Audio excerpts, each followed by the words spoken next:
बिस्मिल्लाहिर्रहमानिर्रहीम। अस्सलाम वालेकुम व्यूअर्स, उम्मीद है सब खैरियत से होंगे। अल्लाह पाक आपको खुश खुर्रम रखे। प्लीज़ मेरी वीडियो को लाइक कर दें, मेरे चैनल को सब्सक्राइब कर दें और बेल वाले आइकन को भी दबा दें ताकि हर नई वीडियो आप तक पहुंचती रहे। ये अल्हम्दुलिल्लाह टिड्डों की जोड़ी ये सेल हो गई थी ऑनलाइन ही।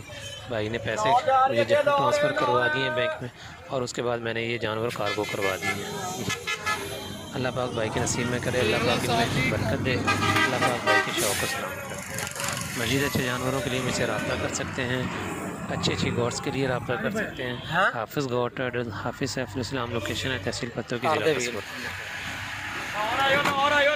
ये भाईजान है, वीडियो बनाई है गाड़ी का। हाँ बिल्कुल बिल्कुल चेक किया गाड़ी के जो कागजात हैं, तस्वीर बनाई है ताकि मेरे पास प्रूफ हो। अल्लाह ना करे कुछ भी मसला मसाइल होता था मैं इन तक पहुंच सकूं।